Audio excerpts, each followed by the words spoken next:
Hello, ladies and gentlemen, to the mid-campaign stream.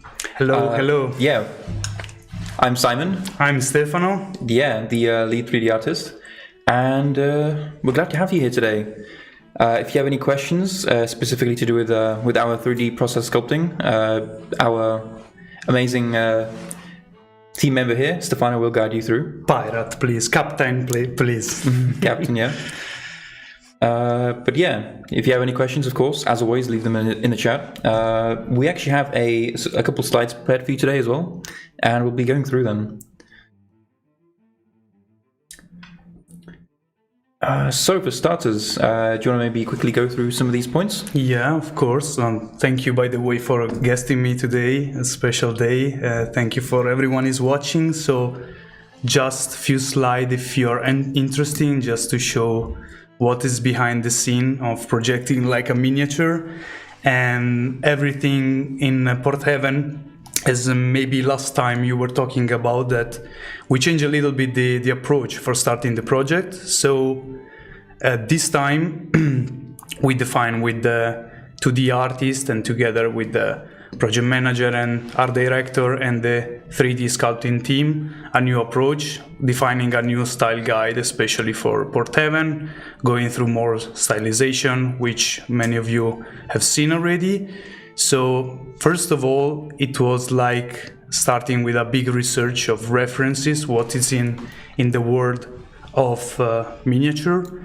And so we needed to define what kind of style we wanted to approach, very stylized, less realistic. So we know that this kind of approach is definitely more interesting and more successful. So it's easier even to paint actually.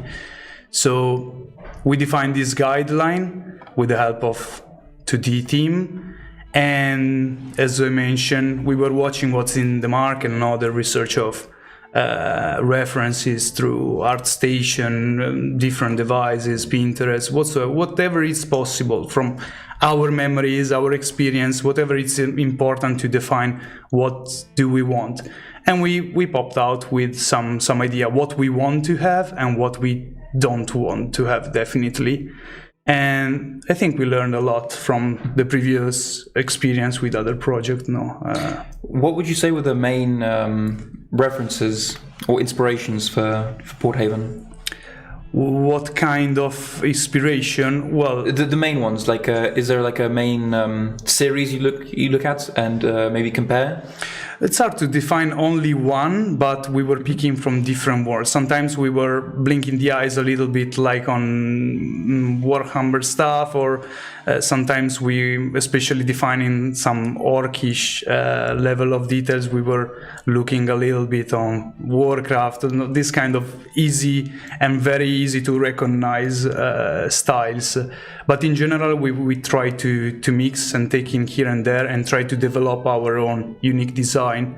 So yeah, during this process, it was also important to define how the different races in our world should look like. So it wasn't easy because during this process we changed many times the sizes, the level of the details, but at the end we could sum up everything and put like on the paper, and mostly of the time it's very useful because it's like a basic guideline whenever we have some doubts or we are risking to fall again into the realism, because it's very easy to oversculpt something and go back to the realism. So these guidelines are helping us to keep the feet on the floor and continue like aligned by the guideline. So this is one example that it was defined at the beginning. So what happened specifically to the 3D sculpture department? So when we start, we take a look at the first concept provided by the 2D artist group, and we refer to a little description about what is supposed to be this character. For instance, here we have an undead captain, and there was just a little description and then some references which were helping the 2D designer, 2D artist, to define the final concept, and some indication about how it should look, some dimension about the anatomical design, and more or less the flavor of this character. So we were looking into our Excel files with a list. In this case, it's like a full core set of ghost and skeleton crews. So especially at the beginning, it's very important to define the anatomy of this kind of character, because they all of them, they need to have some characteristic in common. So the last part, and the most funny one for us at least, is like the defining the shapes and trying to get as close as much as we can to the original design, because first of all, it's what the customer you expect, because most of the time you see this concept through the campaign. And also we need to match and compromise a little bit with the production necessities. So we try to stay close, but sometimes we need to compromise and change something in order to make this miniature printable, actually. And the left... Not printable, but manufactured in... yeah. For plastic injection, because there's a whole bunch of processes involved, which our CAD/CAM team, they're absolute wizards. They handle all that. And if anything needs changing, then... Exactly. We need to modify something in order to print in a proper way, and especially not to create strange position or strange poses or losing some very important details. So the planning is made not only by the 3D sculptors, but together with the CAD/CAM team and with the art director. So this is a work which involving a lot of different actors and people. So this is it, like in a nutshell. In a nutshell, yes. This is the process. Yep. We can quickly jump to some questions as well in the meantime.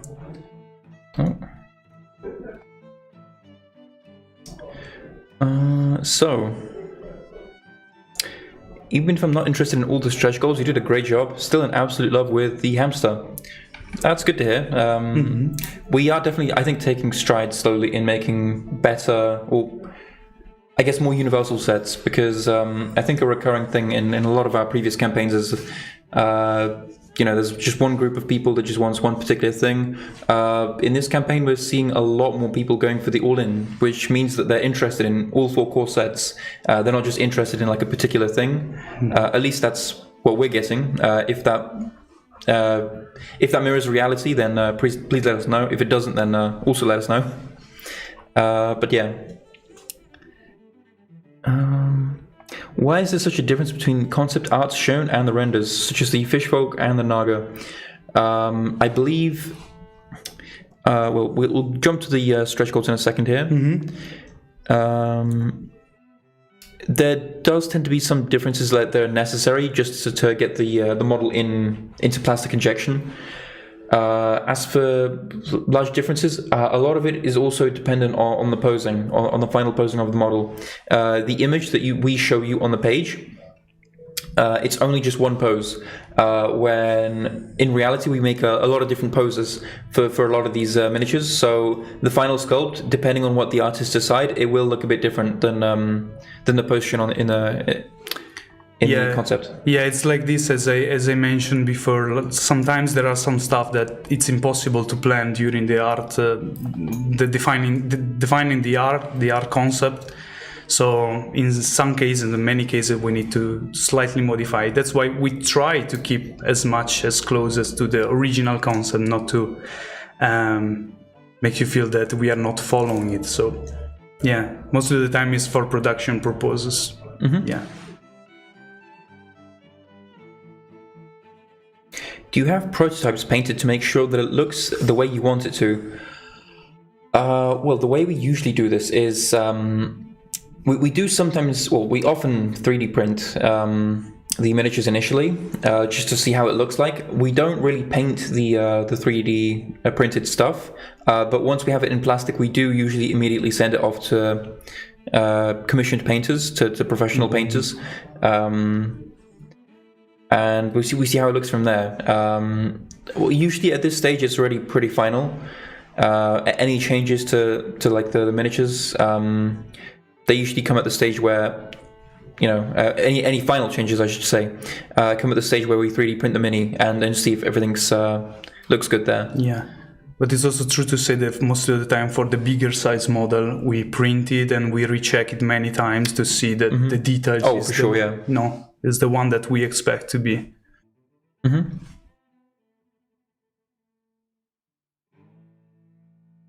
First, the concepts are mostly T-pose, like the famous Leonardo picture. They said in every painting that the pose is to be changed. Yes, so as Stefano mentioned, we did change some of the design processes in this campaign for art and for both 2D and 3D. And that did result in us making a lot of T-poses, so the sculptors have an easier time. Unfortunately, this did result in some relatively boring looking minis on the page in the stretch goals section, but we did quickly change some of those concepts up so they look a bit more interesting for you guys, because we know how we want the concepts to look, or how we want to pose the miniature. But the poses, they were very, very basic. It wasn't just something that we could really show to backers. Because it wasn't even like a rough. It was just a figure. What do you call it? Like a reference to follow, like the beginning, not just to give the idea. I think it's like a specific name. It's like a figure sketch or something similar. I can't remember the name, but yeah, it's just incredibly rough. It's just meant to show like the general flow of the model, not show any details. And as every day our 3D sculptor is saying to us during the sculpting process is that what is looking nice in 2D not necessarily is looking nice in 3D. So many times we need to change also, because sometimes it doesn't really make sense in 3D, a particular pose which is in 2D. It's working in 2D, but in 3D not always is working nicely. So we need to readapt and to change something. You wrote that you think about canon alternatives within the stretch goals. Any news about this section? I'm really looking forward to replacing the cannons. This is still something we're discussing internally. A lot of the stretch goals at this point have already been planned out, but again, if we do manage to break past targets or what we have planned for this campaign, then we will consider additional stretch goals such as this one.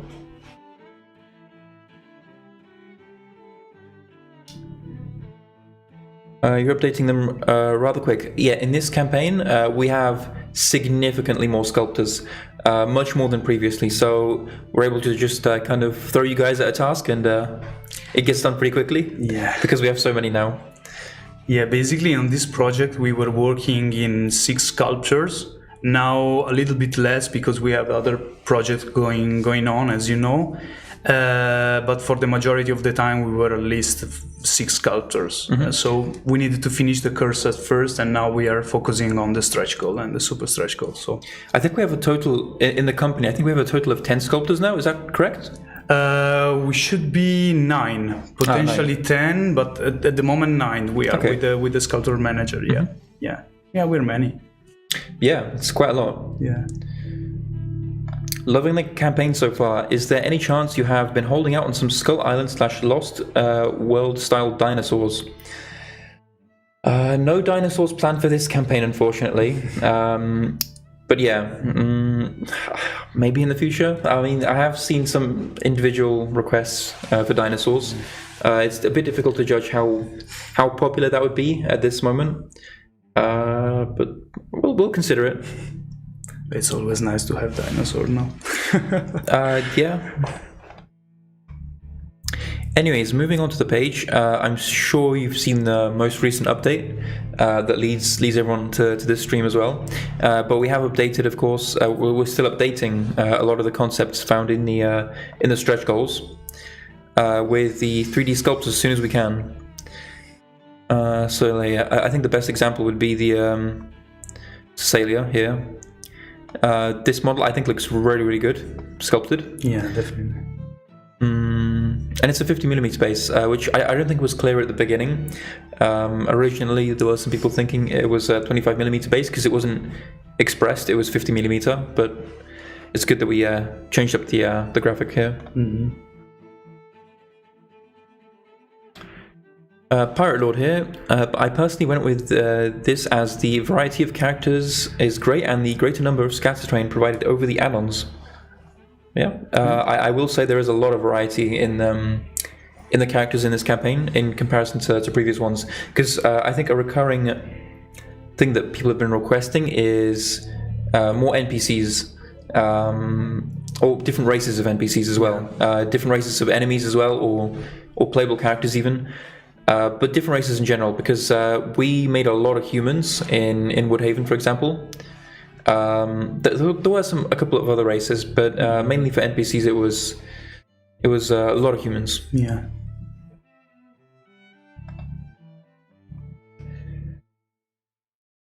I do wonder how some of these will end up. Oh yeah, Lobstrosity as well. It will also be on a 50mm base. This wasn't. This also wasn't shown off previously, I think, as well as it should have been. But yeah, this will also be a relatively decent sized mini. Pretty big, yeah.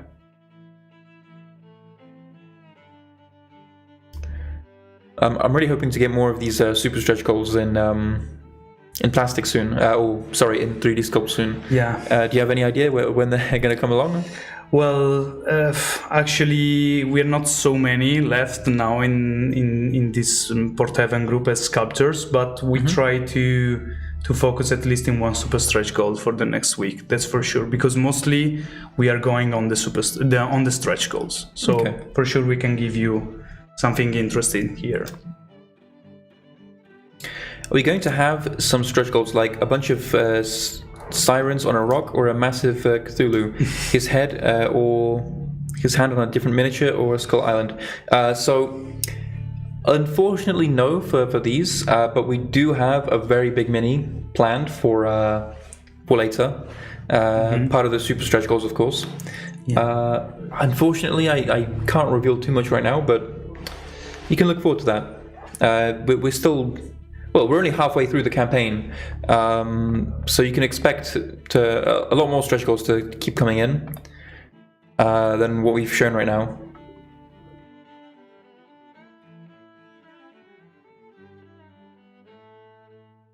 Are you going to have a constant stretch goal shown to get the hype and further big goal to work to? So there is a slight issue with this. If we show the next super stretch goal already, once we reach the this Hydra here, the issue is that I think some people tend to think that there's like a huge massive difference now, or like a drop between the stretch goal goals. I'm not sure how to accurately explain this, but say for example, if we showed the next super stretch goal, but we're only showing like the next however many regular stretch goals, they might think that the drop, the change is like there's 100,000 difference between the next regular stretch goal and the next super stretch goal, when in reality we're still going to be adding regular stretch goals in between that. But yeah.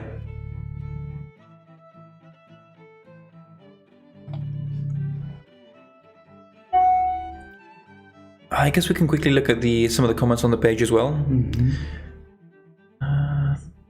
Very good work by Binsky, showing some stats. We do actually keep our own log of stats as well, interestingly enough, and we do always compare all stages of the campaign to previous campaigns as well. I think that's I'm always impressed by the amount of data we have saved. It's a lot. Yeah, we want to avoid misunderstandings on the gaps between stretch goals. That's correct, yeah.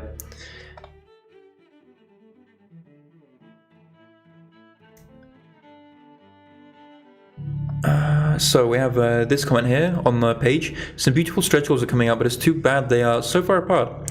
The excitement around reveals has been stronger in other Archon Studio campaigns, I think, but that can always change. Every Archon Studio campaign has its surprises, hopefully, more terrain and mermaids on the way.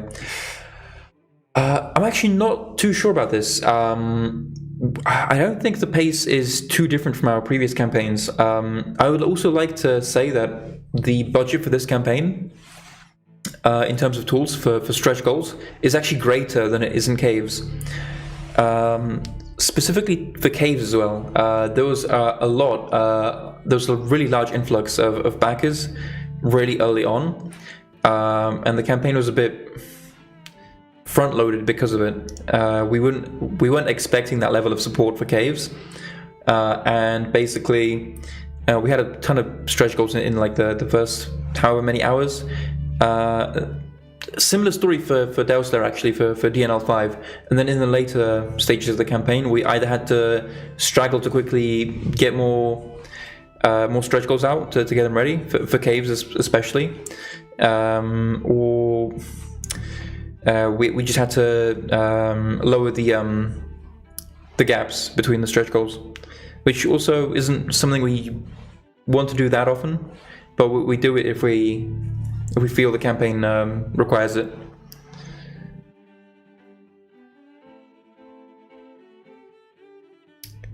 Hi, anyway, to add the super stretch goals as add-ons, I'm really interested in one of the rewards, but I would love to add those monsters in the super stretch goals to my collection.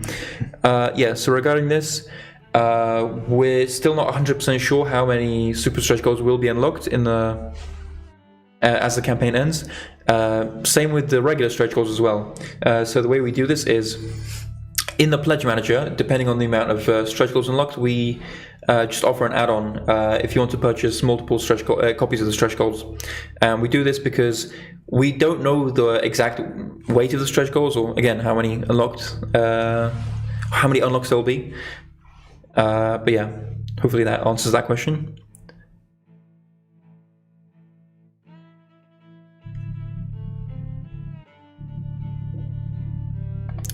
A while back you said that 9 months stretch pay may be an option in future campaigns. Has this been written off as a plan? So for DNL projects in general, we don't really mind how long it takes for the money to come in, simply because of how we're structured as a company. Right now we have it set to 6 months, I believe, so you can split your payment into 6. But it's worth considering, I think, especially now with the tariffs. There's a lot of unknowns. Some costs may be rising for Americans, for example. So those extra 3 months may be quite useful. But it's something we'll have to talk about internally, or you can bring it up on the next live stream when the CEO is going to be here as well. Yeah.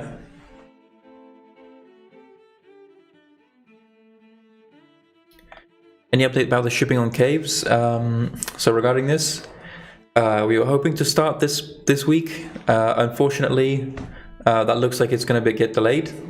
Again, unfortunately, I'm very sorry. I am aware of the fact that we are generally ahead of schedule still, but we would have liked to have this out before Porthaven begins. But if you are interested in finding out why we launch a campaign before we fully delivered caves, I do recommend going through our very first live sessions, because the CEO goes over it's like a pretty good overview of our company, how we function, and basically the short answer is we need to have someone working on something all the time. We can't just have time where a couple months where we have an entire department that's just not doing anything. That's also why we just have so many projects at the same time. Thankfully, we can pretty much handle it without too many issues. We do additionally handle production for other companies as well. But yeah, short answer is I'm hoping next week, but again, please take that with a grain of salt. Ironically, we're also dressed as pirates, so that goes doubly so. We can smuggle something, but yeah, we're a couple of salty dogs here. Exactly. Anyways, are we going to get more ship terrain? Maybe a wrecked boat or something like that? More stacked cannonballs or more deck weapons? This was originally meant to be a more miniature-focused campaign.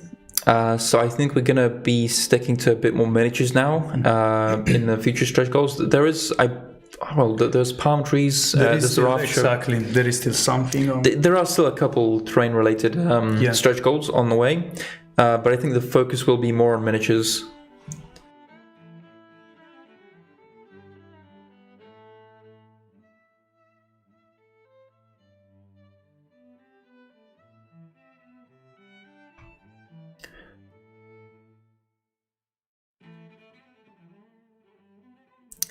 I really have to say that there is not much to whine about anymore. All the previous points of criticism have been successfully demolished by us. It's good to hear. The only thing that's holding me back from pledging right now is the fact that I didn't yet receive a dispatch note for caves. I really hope to receive it during the runtime of the campaign so I can contribute to the overall outcome of it. Yeah, I 100% agree. If you personally find it uncomfortable backing before you've received caves, then by all means, please feel free to just wait until the pledge manager launches. There will be some limitations, unfortunately, where if you don't make a pledge during the campaign, then you may not receive the some of the gifts for free. We are working on this, I think. In the future, we will be considering changing some how the gifts work. But again, that's for the future. I won't spoil anything just now. But yes, we're working on shipping caves. I'm really sorry. We've said it's going to come soon, and it's not out yet. I know we're still ahead again of schedule, but we would have liked it to be out already. At least started shipping.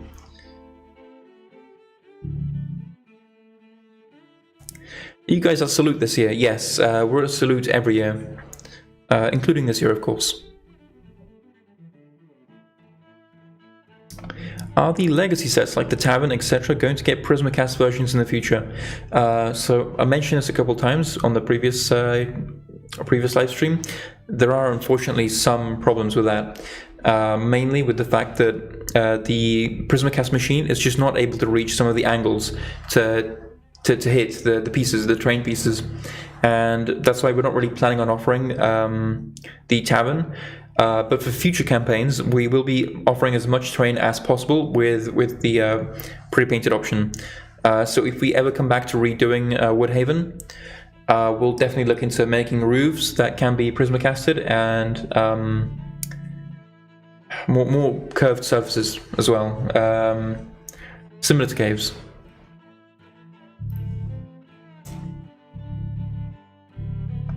Okay, cool. Maybe some Ghost Crew or Undead Crew.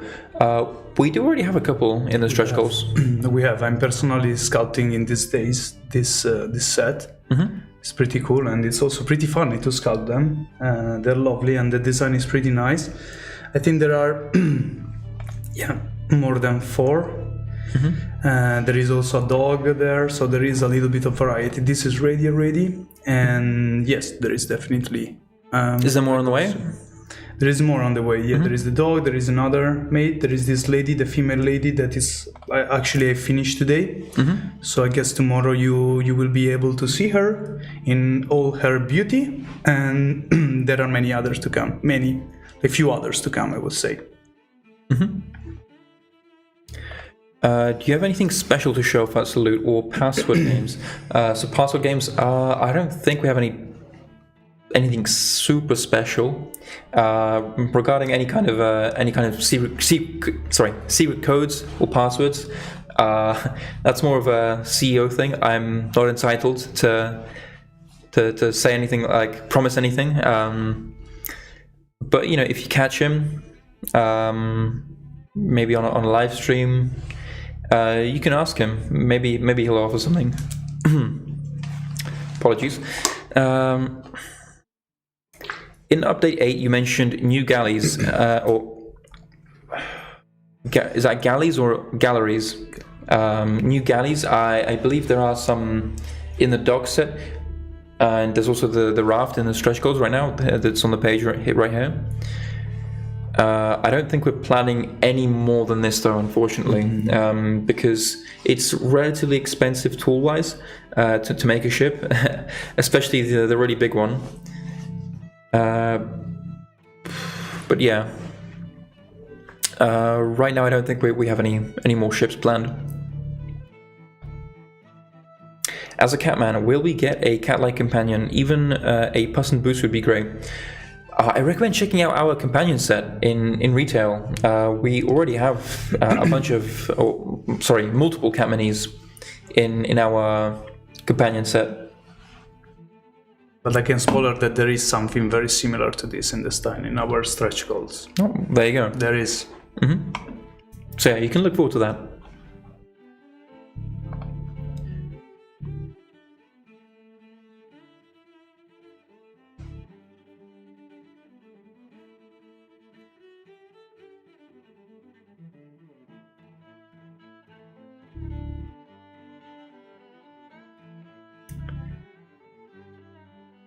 Mentioning the raft, I hope the rudder will get to the other side of the raft because it looks wrong.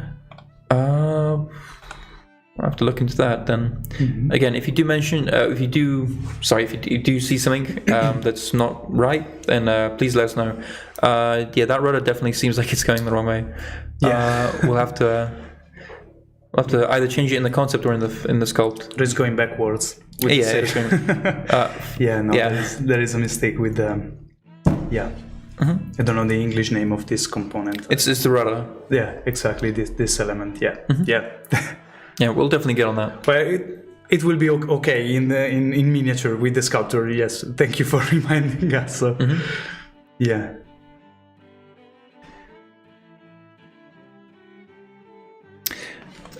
So this question might have been asked already, but is the hardcover handbook or does it contain rules for Pathfinder 2e?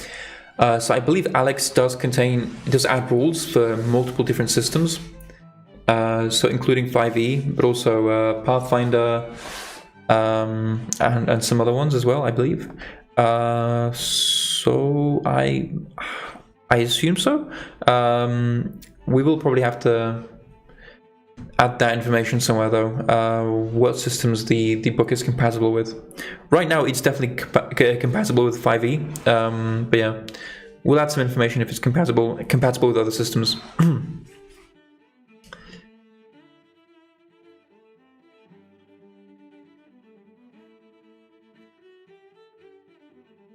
The Hydra is very beautiful, even if it looks like a lot of the models used in Might and Magic.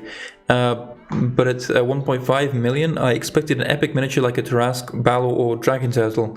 Isn't there a large miniature over 75 millimeters planned for this campaign? Yeah, so as we mentioned earlier in the stream, there is a very big mini planned, but we're not revealing it just yet. So again, we're only halfway through the campaign. We still have a lot of stuff to show. We can't just go gung-ho, show all the biggest stuff right out of the gate, because we need something for later as well. Yeah, but the Hydra will be huge, definitely. Definitely huge. That's food for thought. Have you ever considered for a DNL theme from mythology, like Greek or Egypt, for example, like gods, minions, heroes, and temples? The issue with the current campaign is that, or the current campaign system is that it encourages us to make like really large-scale campaigns, encompassing like an entire theme. And if we make an entire campaign just based on like one setting, I'm not sure how popular it would be. There's a lot of questions to be had there. I think if the campaigns were a little bit smaller in scale, we could definitely go for like an Egyptian theme or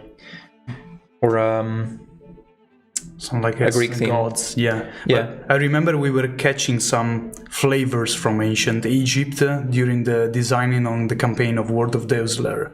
There was this Anubis miniatures and other scarab, like this kind of stuff with this kind of flavor, but of course not specifically based on Egypt mythology or gods. Yeah, just a flavor, let's say. Yeah, I will say Deusler was a bit of a mix of like all kinds of stuff. Yeah. This campaign is a little bit more focused on the port town and the naval minis. Okay, yes. Palm trees as add-on, please. Yep, we're definitely planning that. We'll probably add it soon to the add-on section. Yeah. They need some shadows, these pirates, no? They cannot like cook under the sun all the time, no? This setting is only pirates? No, there's a couple of other things here. It's not just pirates. You have access to a whole bunch of other sea monsters, but also we have the core sets, which two of them are more city-based. Like we have the bazaar and the tavern. So if you're interested in slightly more, I guess, generic settings, or if you're just looking for stuff that's a bit more universal, then I think those sets would be right up your alley. Greek setting sounds awesome and extremely popular. We'll definitely have to see. So the way we do it is, once this campaign is finished, we'll launch a post-campaign survey where we'll ask what theme you're interested in next, and from there we'll probably do a couple of other polls just to narrow it down a bit, and start planning the next campaign from there. Usually the design process is, once we finish funding for this campaign, we already begin the ideas process for the next campaign, and it's been like this for every single previous campaign as well. You could do a mythology campaign that draws from stuff from all over the world. It's an option. We'll have to consider it. I have a dream that there is a day DNL will make modular giant boxes where you get, say, 3 giants and enough parts to mix them all up. Perhaps even having optional heads to make hill giants or cyclopses. Yeah, that would be really cool. I've had similar ideas in the past, but making them actually work is as like a functional set that you can sell. It's usually a nightmare. So there was one idea I had written down where you have like a race pack. So say you have like a whole bunch of elf parts, and you can basically assemble any elven miniature you want. But there's very often an issue with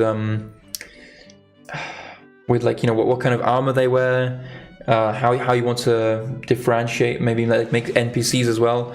I don't know. There's just a lot of difficulties, I'd say. I think what's much easier to do is make multi-part kits for like warriors, like specific kinds of warriors. Like we can say we have like five corpus models, for example, and you can just put like a whole bunch of different arms or heads or legs onto those models. Yeah, we did it in the past many times now with caves, no? It was, yeah. There were a couple of similar things, yes. I know that there are a couple of companies that make, I personally think, really cool looking multi-part kits. I believe, like, for example, some of the kits for Oathmark, I think that they're quite well made in terms of modularity, in terms of like what you want to build. Of course, we're not making a war game with DNL. It's mainly meant to be, you know, fantasy miniatures that you just use, or just paint if you're into that. So the design aspect is a bit different there.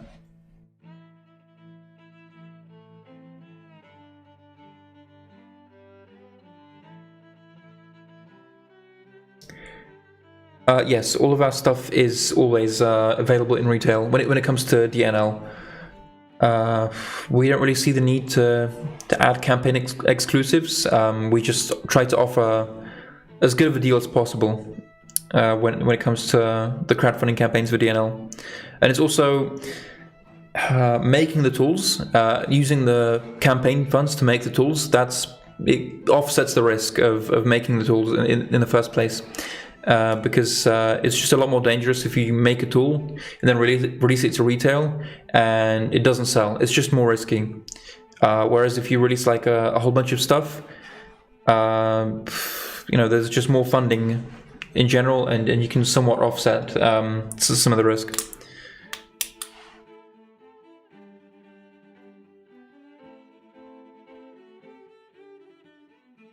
I'd love for you guys to do something chibi. I don't think we have any plans for chibi-related products, or in general more anime-style products. I don't think we have any plans for DNL or miniatures right now at this moment. Again, maybe in the future, but it's not in our plans right now.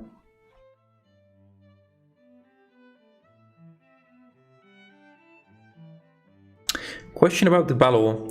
Is it possible to magnetize the weapons and they still fit in position, or do I have to decide which glue / to make my own holders? So the cool thing about the battle lore is actually you can freely switch out the weapons. You don't need to glue them. You can just pull them out and switch them out. Of course, you can use make the battle lore use magnets if you want to, just so it's easier to take out. But that's up to you.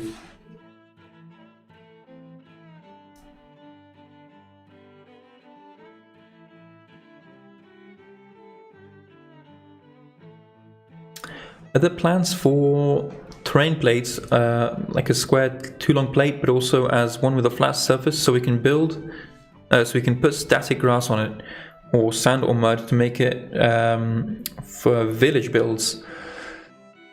Oh, I don't think we have any plans for something like that. It's definitely not in this campaign as well. The next campaign is planned to be more of a terrain focused campaign. So maybe we'll consider it, but again, that's more for like it feels very like a specialist kind of thing, where not that many people would necessarily see too much use. But yeah.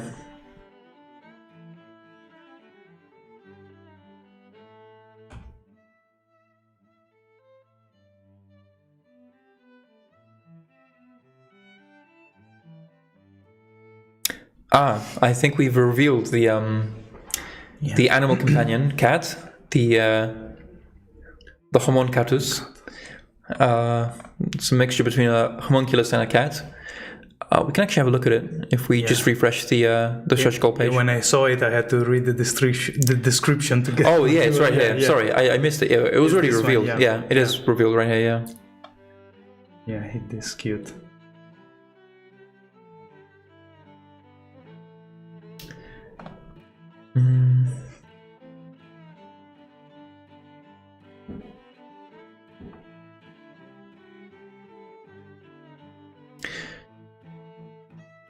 Any chance of a lighthouse in the stretch goals or super stretch goals? If you cannot share this yet, I'll understand. Unfortunately, no. A lighthouse would be... well, this campaign was also meant to be a bit more miniature focused. So the stretch goals are mostly miniatures. There's a bit more terrain in the core sets, but as for large terrain pieces, we're only sticking to the ship. And like a proper lighthouse, like a properly large one, it would take up way too much of the budget, unfortunately. Yeah, so as Corvus just said in the chat, lighthouse could be for Porthaven 2.0.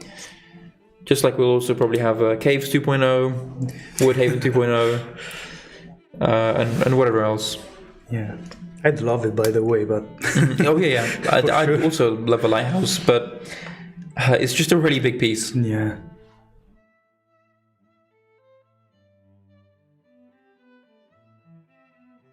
Love your guys' work. Greetings from Vietnam. Piaseczno. Is that a Polish word or? No, someone who lives in Piaseczno from Vietnam, maybe. That sounds like a very Polish town. But yeah. Well, I'm happy you're joining us for the stream. It's a city not far away from Warsaw, yeah. Ah, okay. Yeah. The ship preprinted says work in progress for the color scheme. Is this actually due to change drastically, or is it still going to be mostly brown/red? That's a good question. I believe the current plan is to just touch it up slightly, but it will definitely still receive changes. As for how big the changes are, again, it depends on the feedback we receive from you guys. So after the campaign is done, we're going to launch a post-campaign survey, and any feedback you have there, please just let us know, and we'll act on that feedback.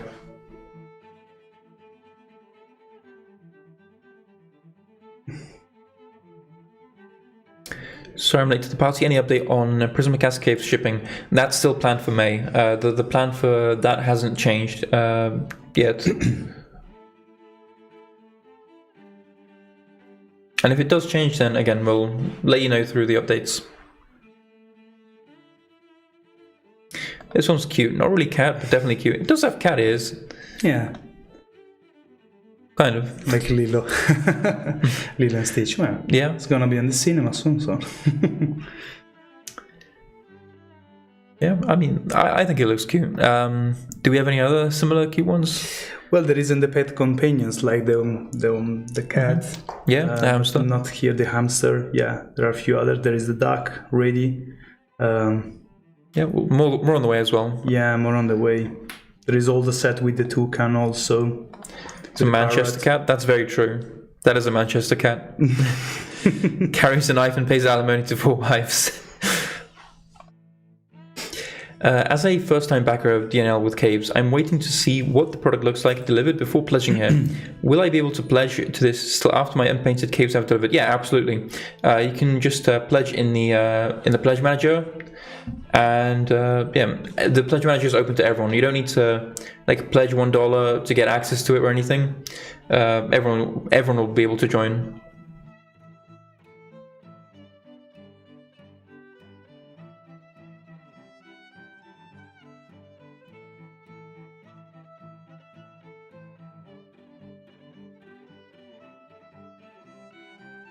Let's have a look through the latest update. Maybe there's some questions there.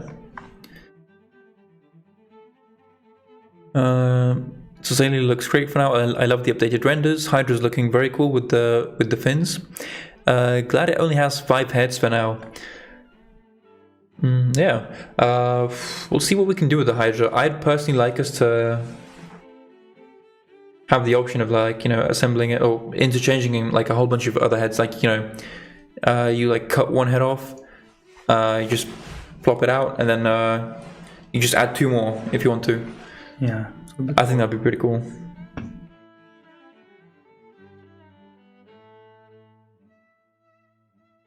Will we ever see a Gloctopus? 8 guns of Murder Whirlwind. I don't know about that.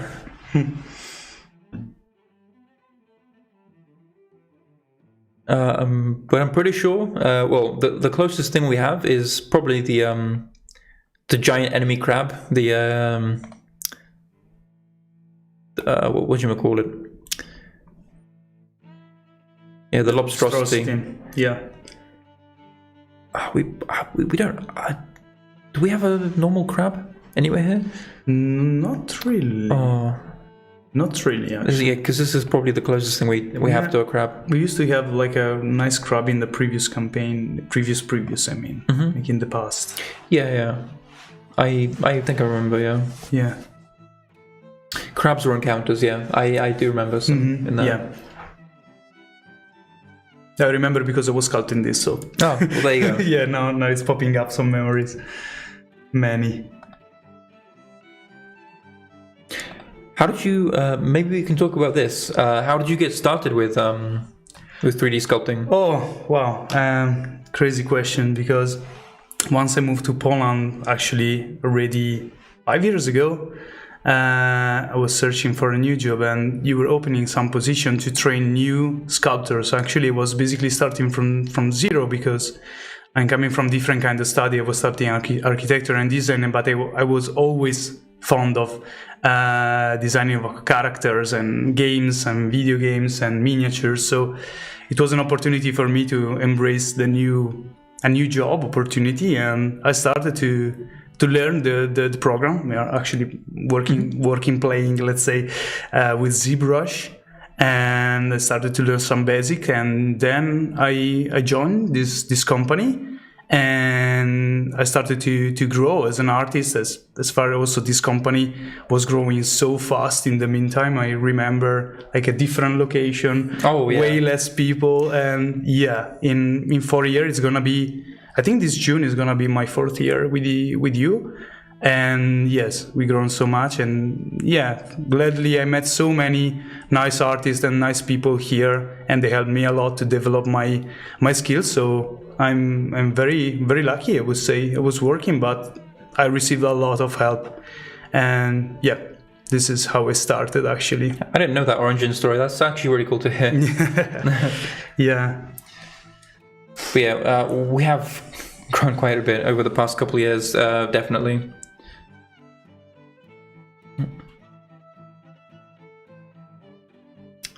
While I've pledged for 2 dungeon sets, are there plans to come out with the Lasers campaign or 2 for generic sci-fi? Or is the fantasy element preferred? I'll just say next year. Maybe we'll see some more laser stuff. Yeah, that's the current plan. Obviously, our plans change a lot. But we would, I think, like to test some of the waters potentially with the Lasers campaign. But yeah, again, we'll see. I can't even really confirm just yet what exactly will be there. But we are potentially planning some more laser stuff.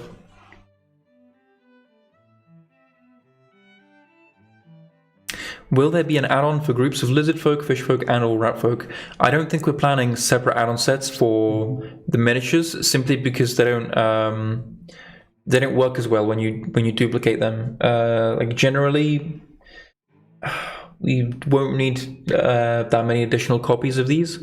So for that, I do just recommend getting an extra set of stretch goals. I think you'd be better off, especially since if we were to even add these through the add-ons, it would still just be better for you to just purchase a stretch goal set.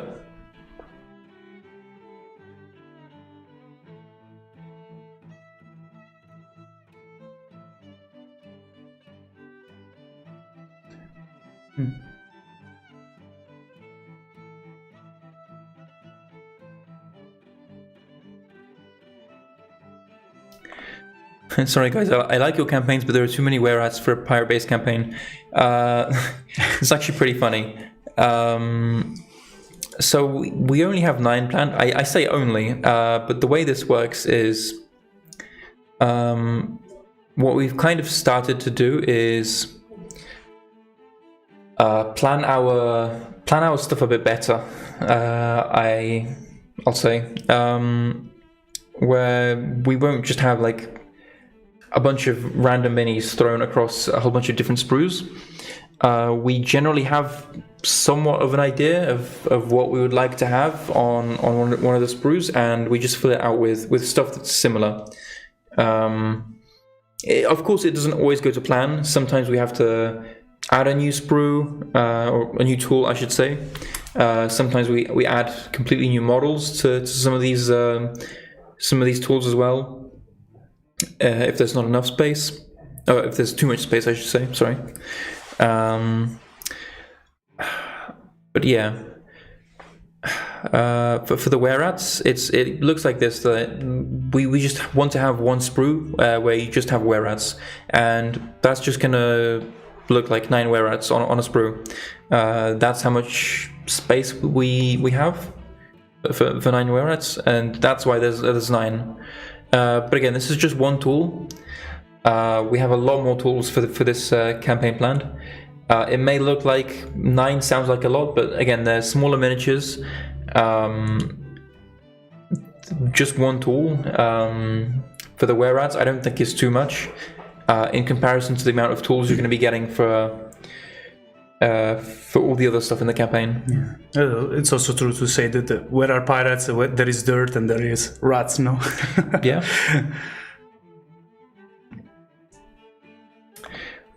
We need a cultist for the were-rats. I do agree, yeah. That'd be pretty cool. Yeah. How many warbands do you all have planned? Fish folk, rat folk, lizard folk? Nagas. Mm-hmm. Yeah. We have also, but I won't put companions, but there are some kind of dangerous folks also in the pet companions categories. There is something like to be aware of, and there should be this one, like actually, yeah. Is the ship extra pack completely contained in the ship crew slash ship scatter train seems a bit confusing. So I believe the ship extras pack. Let me just scroll down here. This mouse is not my favorite. 1 second. So the ship extras pack. This pack is usually what comes with the ghost ship. So it contains ghost holders, an anchor, some barrels, a mimic, a table, this boat as well. Yeah. A skiff. This one is a mimic as well. It's not really visible from here, but it's a mimic, yeah. And this usually only comes with the ghost ship, but you can also purchase it separately if you want to. And it's not contained in the, well, at least not partially contained within the ship's scatter train. I believe one sprue is. One sprue is contained within the ship's scatter train. The one that contains some of this stuff here, like the boat, the figurehead, the anchor, the barrels, and the table. But the ghost holders, for example, they're not.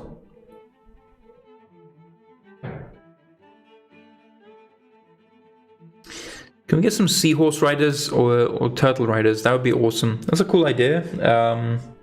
At this stage, it's unfortunately a bit late. It's one of the disadvantages of having everything done so quickly. We have so many artists and so many sculptors now that we just get through everything too quickly, and then we have no time to react to cool ideas that you guys suggest. Yeah. Maybe we'll slow down in the future in future campaigns.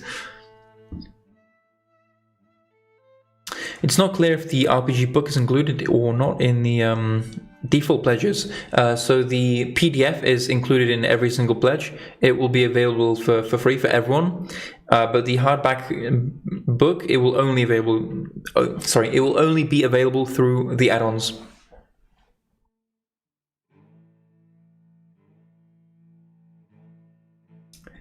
Any plan of a figurehead for the normal ship without the add-ons? So this would have to go through the stretch goals, and I believe there is some problems with that potentially, mainly because of the fact that not everyone will potentially have the ship. Most definitely will, but it will be a stretch goal that only some people can use, and that's potentially a bit of an issue. But it's something we're looking at. Will the cockatrice or Sleipnir ever make an appearance? It's funny that you should say that. You should check our social media or Facebook pages very, very soon. Because, there may be an opportunity to see some of these.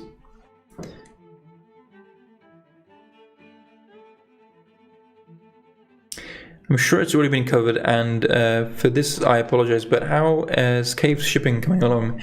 Yeah. So we're hoping to begin this week. Unfortunately, that won't be possible. And we're looking... Again, I want to say next week, but we're still waiting on some of the boxes to arrive. So I don't know. I really don't know how that's going to look. But hopefully we'll be soon. We really are just like 99% ready for cave shipping.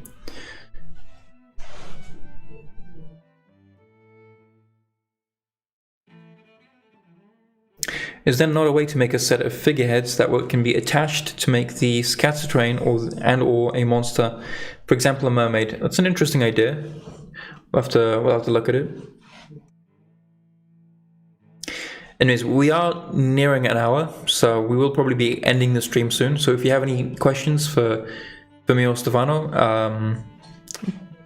the lead 3D artist here, then please go ahead and ask them. We would love to be with you all day, but unfortunately we do have a real life to attend to. Yeah, I need to catch my boat like in a couple of hours and sail back.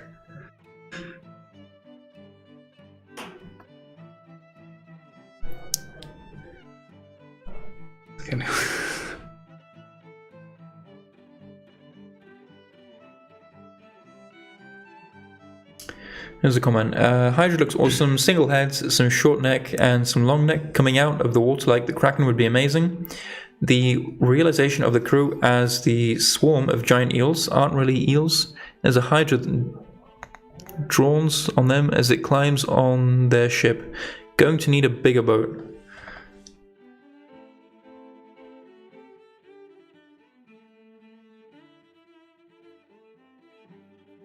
Stefano, who's your favorite pirate, fictional or real? Well, I read some stuff, but I cannot mention one for real. But the fictional, I have two favorites. Of course, the week suggests one. The second one is from an anime that I love. It's from One Piece. It's Monkey D. Luffy for sure. For sure. So my favorite personal pirate, it's gonna have to be it's gonna have to be Captain Ahab from Limbus Company, because I'm a Psycho fan, unfortunately, of Project Moon. The brain rot has gotten to me. But yeah, she's an old granny, but she's really strong and she's really cool, and she's a bit crazy, but aren't we all?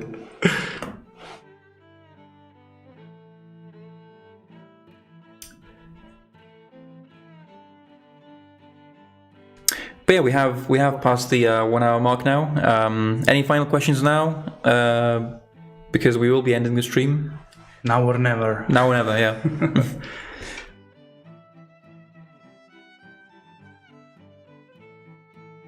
And then read in the comments, but it's not a wig, it's my real hair actually. I don't need to keep it, like it's like this. Can we have a lizard folk female without the bust? I think they're meant to be a bit more humanoid. I don't think that's really up to me. That's up to you guys, I think, the artists.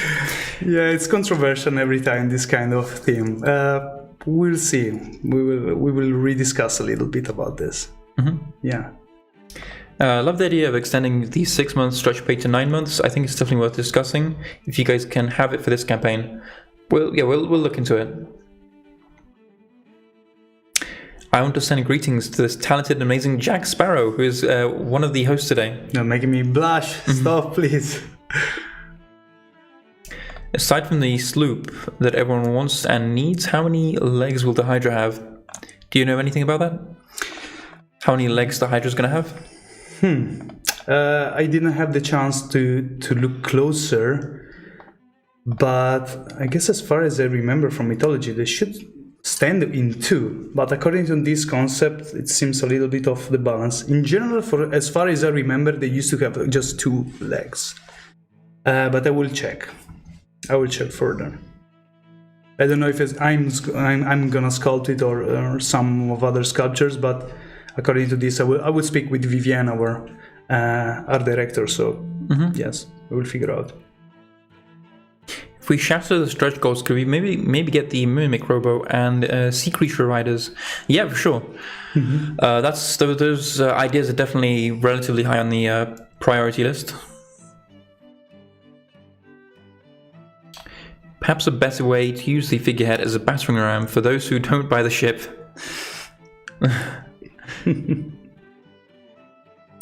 Thank you so much, as always. We appreciate the updates and information. Yeah, thank you for coming by. Anyways, we will be ending the stream now. We won't bore you anymore with our appearance. Yeah. But yeah, thank you so much for coming by. We'll be seeing you in 1 week's time as well, when the campaign draws to an end. We'll be doing another live stream then. It will probably be me and someone else. Don't know who yet, but someone will pop up. Yeah, someone will pop up. Yeah, thank you so much for having me today as well. Yeah, it was a pleasure for me. I was a little bit stressed, but yeah, still fine. I think we managed somehow. I drank a little bit of rum before starting. Yeah, it's always good to keep your confidence up. Yeah, exactly. Okay, anyways, thank you. Bye. Thank you. Bye bye.